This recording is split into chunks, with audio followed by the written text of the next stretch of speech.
hello, friend. I didn't hear you come in. Hey, how's your day? The fuck I am. It's pretty okay. It's pretty normal. My day don't change a whole lot. I've been painting most of the day. Oh yeah. Got a lot of storms. We had a storm roll through pretty hard. Really? Yeah, lots of rain here. Lots and lots of rain the past couple of days. Been out having to look for mosquitoes all day. How's your day shaping up? Okay. I don't know. I'm just, I'm just living. And Did you go outside? I did not. Why not?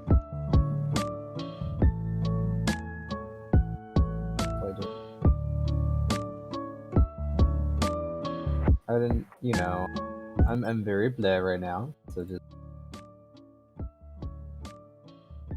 Heard. I'm playing this new game that another game. It's so similar. It's similar to the other one I was.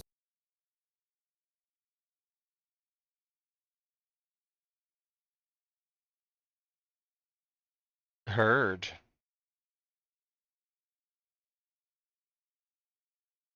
You digging that?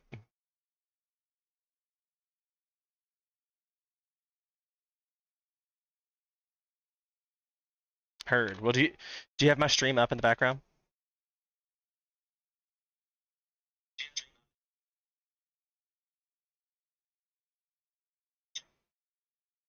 We've been live this whole time as well. Wow. Fun. This whole time as well. Yeah, because it's now 9 o'clock. We just now went live. Like we should have just went live, but it totally not happened. Hello, everybody. It's 9 o'clock. If you're tuning in, you're being super punctual, and literally nobody ever like that. Say something so I can make sure I can hear you. Can you hear me? Say something so I can make sure I can hear you. Hello. Yes. Okay. I'm sorry. That was the playback on the stream. Just wanted to make sure. So yes, they can hear you. Hey. Tell the world what you have to say, Brandon. Nothing much. I'm just trying out something new. Well, that's exciting.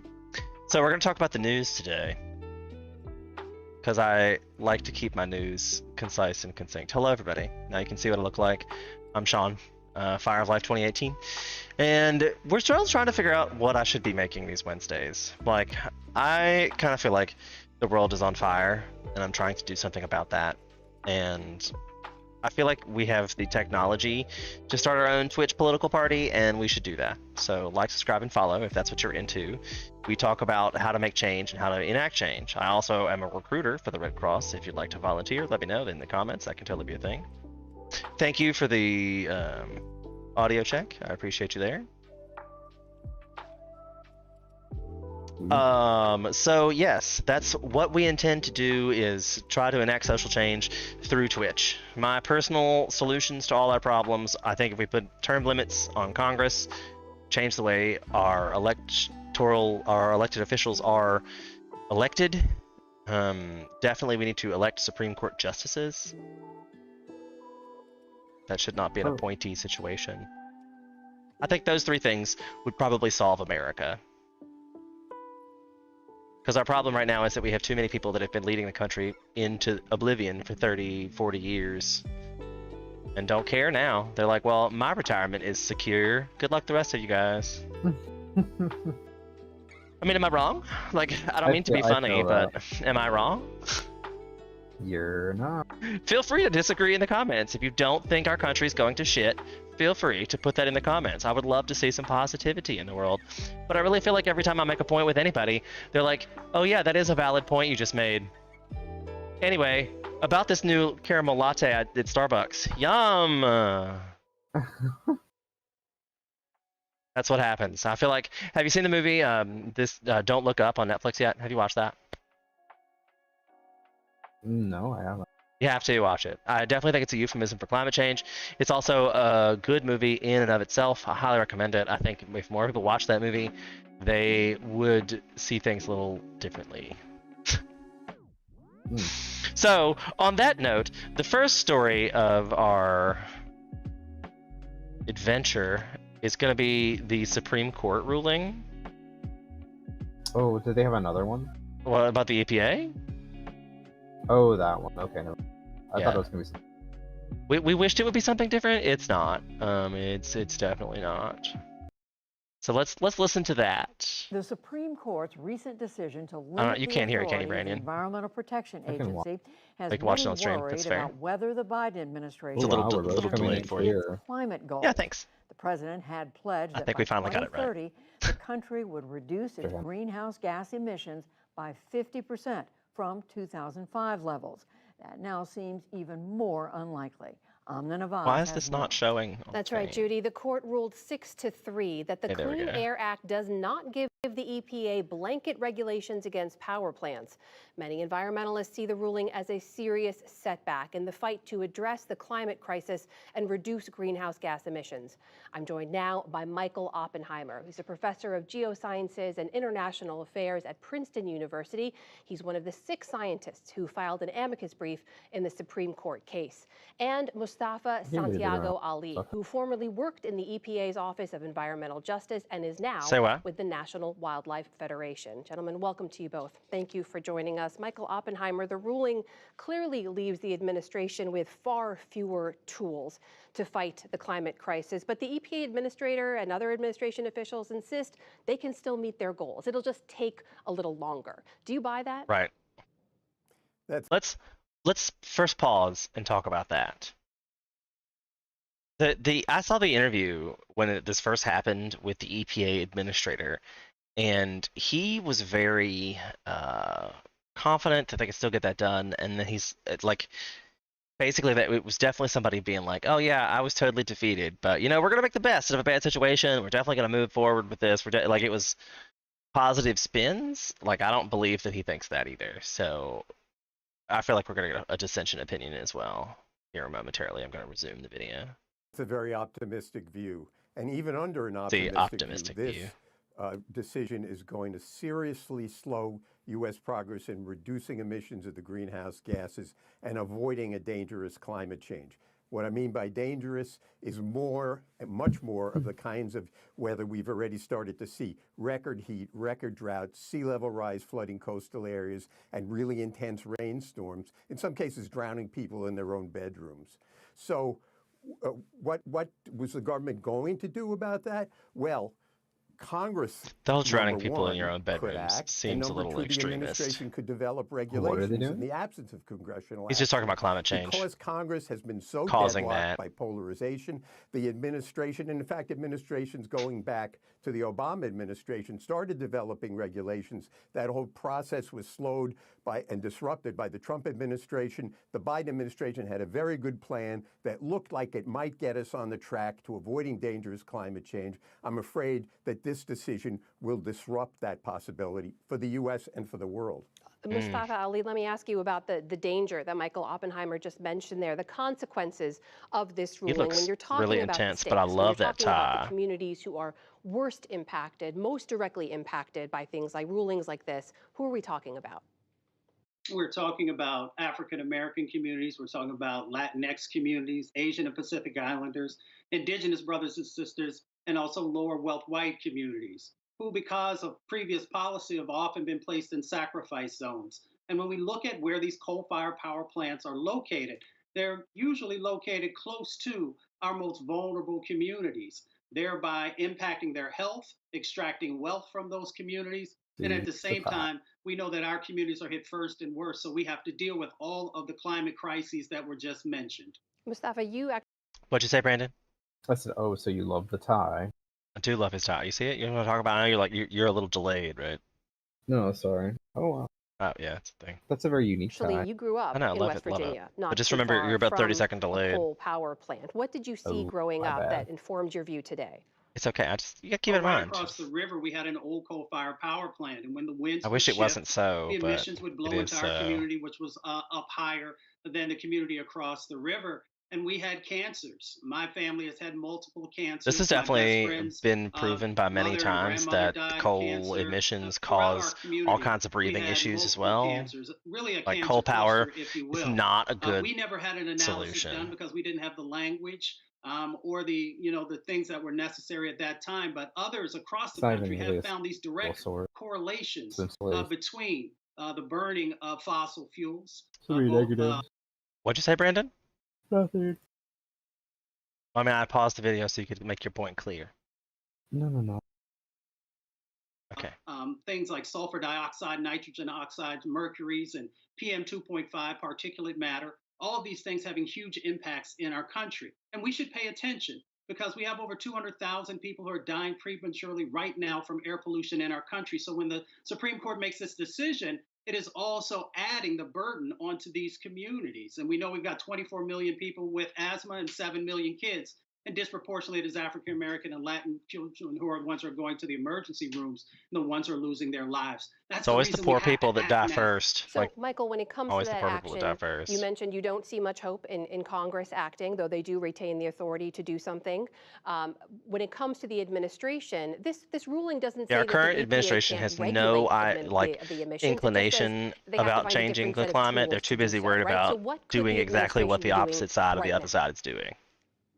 I think anything the administration tries to do, they'll be right back in court, Yep. and the case will have to work its way up to the same Supreme Court. The fact that the which has Supreme shown Court itself has to knocked be this down is antithetical going to to be the idea another of dealing with 20 climate years worth change. of So legal battles really the in a time where we don't possibilities are at really the state have level, time for where a legal lot of states battles. have moved Just forward. saying. The trouble with that route is We don't some have of it is time for all also this. dependent on Clean Air Act authority. Maybe and if the we started same this 50 years the ago, but same we really don't have fossil fuel time. interests And China's others that not on don't board want on to see this at problem all. solved are going to be going and suing So the states. we think the same Beyond as that, this there guy. is the I think we all catch up what he's trying to say. Like, this is bad, you guys. This is real bad. Speaking of more scary ridiculousness, we're talking about the leaked phone call reveals a fiery conversation between Putin and Emmanuel Macron, who is the Prime Minister of France. And there is definitely some shade about this one. Let me just read the article. Just 4 days before Moscow's forces attacked Ukraine, Vladimir Putin and Emmanuel Macron had a furious argument over the phone with a Russian strongman claiming that Ukraine's Vladimir Zelensky was lying to the French president, according to the bombshell leak.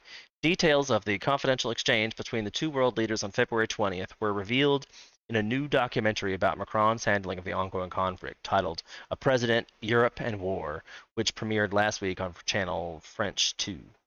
As Russia was in the process of amassing its forces preparing for the full-scale invasion in late February, Macron called his Russian counterpart to offer his views on escalating situations, discuss useful actions, and to defuse it.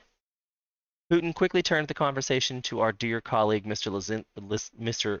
Zelensky, accusing the Ukrainian president of lying to Macron about his intention to implement the Minsk Accords, which had sought to end the war in the Donbas region.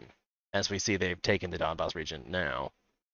Putin then took issue with Zelensky's apparent refusal to negotiate with pro-Kremlin Ukrainian separatists, which infiltrated the French president and prompted him to exclaim in audible fashion, "I do not know where your lawyer learned law."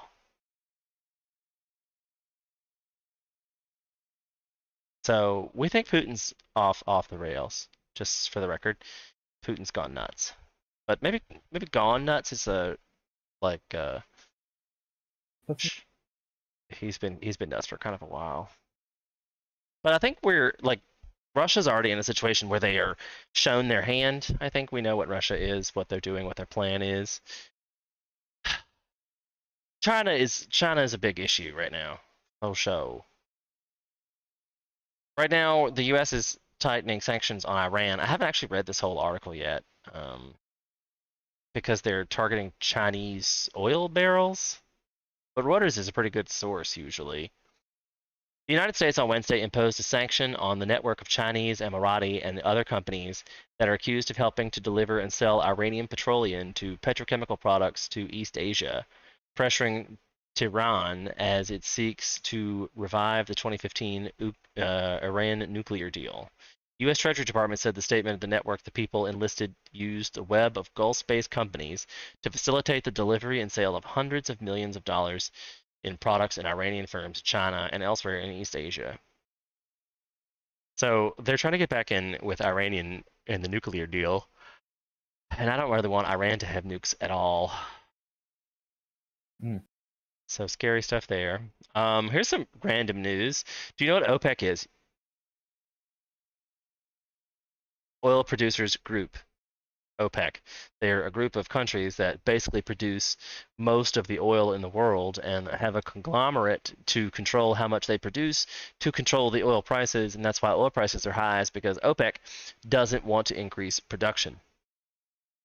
However, if I remember correctly, this person who just died, Mohammed Barkano, who was the boss of the Nigerian National Petroleum, was trying to increase production to lower the cost of oil against OPEC sanctions, and is now dead. So I'd like to point that out to you, that this guy quietly died. Let's watch this. This was an address that he gave to OPEC literally hours before he died. The global economy continue to witness some anemic recovery, if you like. What we are witnessing, despite the unprecedented amount of stimulus packages around the world, north of $20 trillion, about a fifth of the global economy, the economic recovery is not at the pace that we projected. Would you say, Secretary General, that it'll take until 2023 to get back up to where we were in 2019? That's the word I got from the shale producers in the Permian Basin. We are not that pessimistic here in OPEC. We foresee a strong rebound in 2021, in the first half of 2021, with numbers ranging around 7 to 8 million barrels a day. Wait, that doesn't add up. Why is he saying he's talking about increasing this in 2021 and this is 2022, and this speech was supposed to have just been given just before? You're asking the question, what is the relevance of OPEC? But let's just take the last 5 years. If you were Maybe I not read that at play wrong. during 3 major corrections. As an organization, we had survived 60 years of highs and lows. We had our own good and bad times. But what we have witnessed in the last 5 years, including the current one, were totally unprecedented. However, that was September 14th, 2020. That the world needs See, that's an issue with current media. Like, that's some bullshit.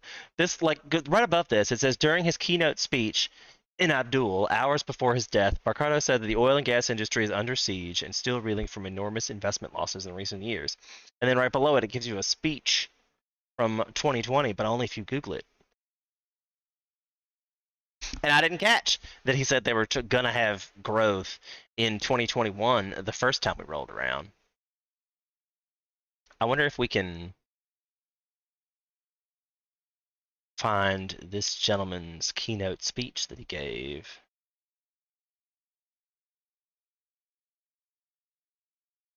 That'll be interesting, right? I want to see what he had to say hours before he died, mysteriously, and there's no list of why he died in the article. That's mysterious. Isn't it?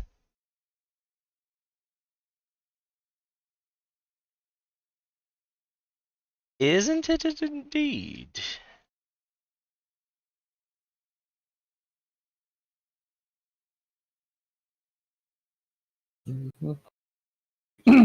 Crazy. Gosh. So loud. Sorry. I think I turned it up for that video, and then it was like, oh my gosh, in my ear. Woof. So this is the speech. No video. Nobody thought to record the speech. Seems like it would have been helpful. I can't read it on the screen, you guys. Sorry, I'll have to move it over here. It looks very tiny from here. It is entirely like, let's see, Excellencies, distinguished guests, ladies and gentlemen. I am delighted to be here today. Ubensky's fertile lands, rich natural resources, and colorful cotton and silk handkerchiefs has always piqued my curiosity. But it's in the city of Tiskech that has always seemed a historical wonder to me. For this opportunity, I would like to thank the organizers of the 22nd International Exhibition and Conference, as well as the government of Uzbekistan, and specifically the cabinet of the ministers of the Republic of Uzbekistan. Under those patronages and conference takes place, with 21 previous editions of this gathering, this year's event is a proud achievement. Okay, so it's a very long-winded speech. It's benefits of sharing knowledge. He thanks a bunch of other people. The oil and gas industry has been one of Uzbekistan's most important growth sectors in the Central Asian region, and the country is one of the earliest sites of exploration and production, dating back more than 100 years. With such respectable history and trajectory, its oil and gas industry continues to develop under the recent economic reforms, and though the overall current volumes may be considered modest, the sector promise and potential for even higher levels of production remain positive. So this guy has really been about increasing production of oil. And that's really what OPEC itself is off. I think they murdered him. I wouldn't be surprised if Putin had him poisoned. I'm going to put the link to the speech if you guys want to read it in chat. I'll add it into the description when I post it up on the YouTubes. Don't forget to follow, like, subscribe for more information like that. Thanks. So who else thinks he's murdered? He probably was. Anybody else out there in the universe think that this guy was murdered? It seems like Putin's always be murdering somebody. He'd just be poisoning people all the time. I mean, if it deals with oil or gas or All coal, I feel like people tend to vanish. the time.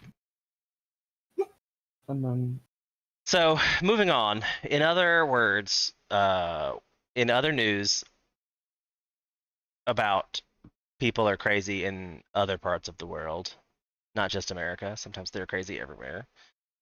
Apparently there's protests in North Macedonia. It's in Bulgaria, and they're trying to join the European Union, but they have 3,500 Bulgarians living in North Macedonia, and they're not guaranteed any kind of rights by the Constitution of Macedonia. And they want to be joined into the EU, and the EU said everybody has to have rights, and people are protesting that everybody has to have rights. So these people that are pictured right here on the screen are probably the crazy right wings, like the people that insurrected January 6th.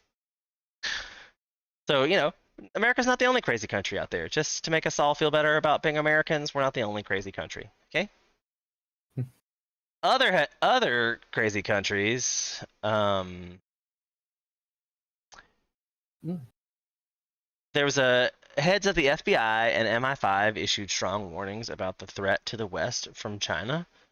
Speaking alongside his British counterpart in London, FBI Director Chris Wray issued his starkest warning yet about the national security threat to the West from China.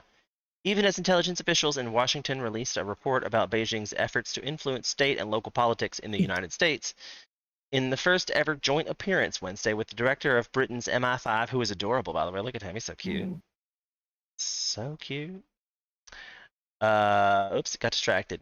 The UK's domestic intelligence agency raised the possibility that China might be inching closer to invading Taiwan, noting that Beijing has been taking steps to shield its economy from sanctions that would come after such a move. So basically, they're stockpiling resources they know we're going to cut off to them.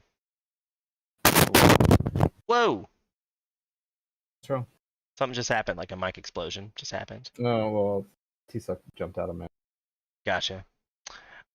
In our world, we call that kind of behavior a clue, he said, adding, were an invasion to happen, it would represent one of the most horrific business disruptions in the world has ever seen. Because both Taiwan and China are like huge producers of things. And if they go to war, all their stuff's going to get shot down in the shipping lanes and such. Flights will cancel. Like, no-fly zones will be instated over cities and states and stuff. It'll be effing nuts. Think about all the things you have around you that are made in China that you will no longer be able to get. Like most of the technology we have. The technology is a double-edged sword because we actually produce a lot of the things here in America technologically wise. Like we don't produce microchips, but we produce a lot of the finished products. Like we have a lot of high-end manufacturing here where they take the microchips like China is basically an assembler, America is a manufacturer. And I think you've been playing that game. Right, we'll speak in satisfactory terms. You know what satisfactory is? You should look it up. It was on sale for Steam. You might have, I think you have moments left till the 7th, right? So you might have, I think you have moments left to finish your summer Steam sale shopping. So don't forget to do that. Sponsor me, Steam.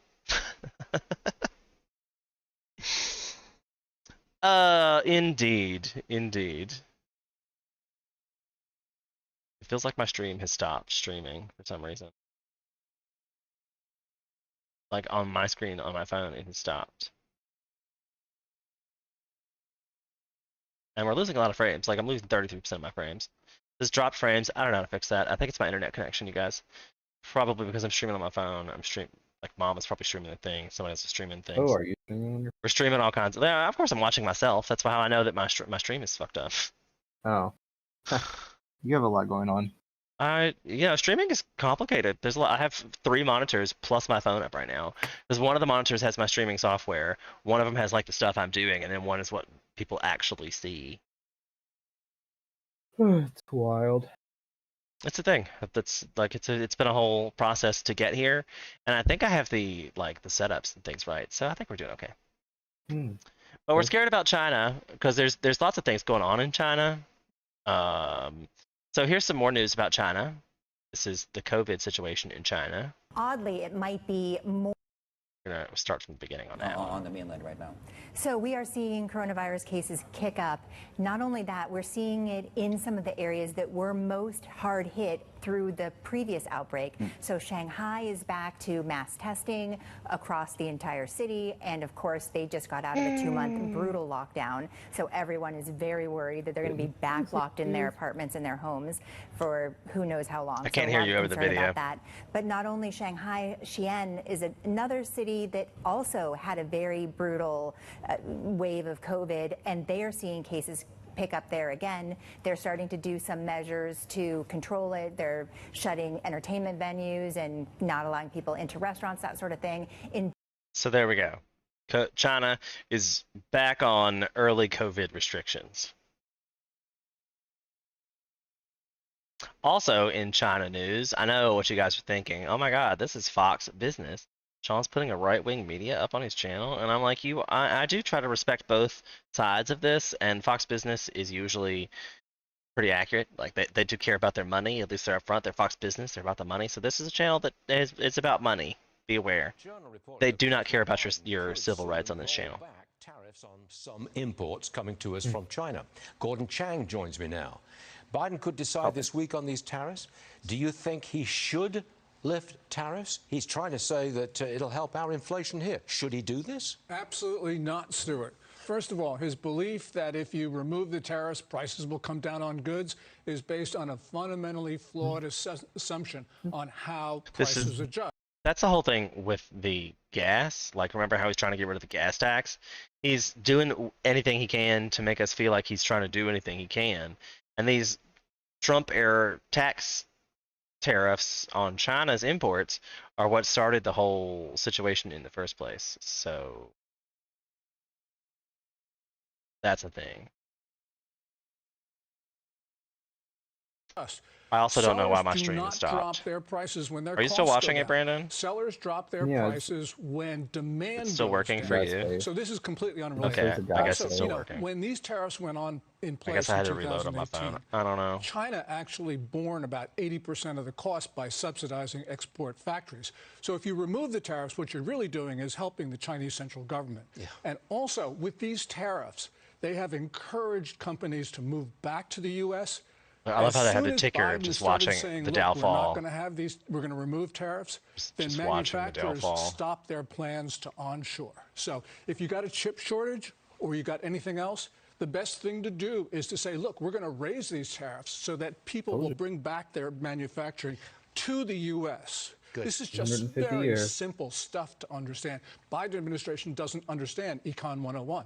I do want to talk to you. And I mean, like, the thing I hate about Fox News is they keep talking about the Biden administration. And before Trump, it used to be the administration. Like, there was only one. We are American. There is only one. The fact that he is labeling it to switch over is part of the problem. Like, the media keeps labeling everything, and that's really what's dividing the country, in my personal opinion. It is. I think I mean, like, I was taking diversity training for the Red Cross because I'm starting to volunteer with them and doing recruitment activities and so on and so forth. And their diversity training is it's just a joke. Like, they've got so many labels. Like, they have LGBTQ plus, and they have to go through and explain each one. And there was a whole separate model about what it is and all that, and shenanigans and respecting people's sexual orientation and sexual identities and gender identities. And I'm like, I feel like when I was a kid, you just didn't talk about stuff like that at work. Like, you don't. I'm really I mean, upset that I like, have to identify myself. They want me to start putting my gender pronouns in my, like, email address and all that. And I'm just like, I don't think that's necessary. Like, we should really It's a lot. not. I mean, like, and I don't know why, but we ought to switch to just referring to everyone as they, them. Like, just get rid of the he, she pronouns if we're going to go to a multiple gender situation. And then I have the whole issue with the transgender sports. And I was like, that if I was a woman right now being, like, the best at my sport, I'd be pissed that I couldn't be competing with men. You know what I'm saying? Yeah, I like, mean, like, you're the it's- best woman in your sport. That means you'll never be the best human in your sport. Isn't it discriminatory to have two separate sex sport events? I mean,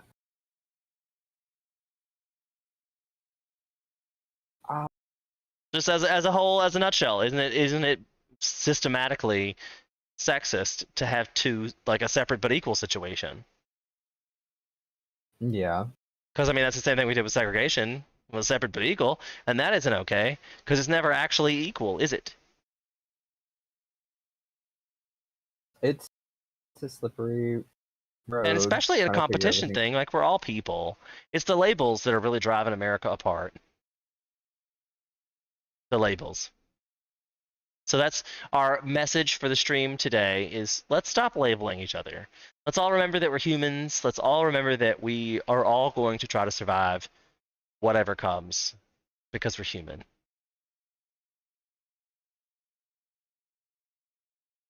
And I think that's a great place to end the stream on today. Have we had any questions about the news? Don't forget to like, subscribe, and follow. This is the time for people to chime in. Let me know what you think in the comments below. Let me know what you want to see. Let me know what you think about the view. Longer, shorter, I'll work on the frame situation in the future. Anything else you want to say, Brandon? No, it's really. Y'all be safe out there. Ain't that the truth? Good luck, you guys. Thanks, everybody. We'll see you next week.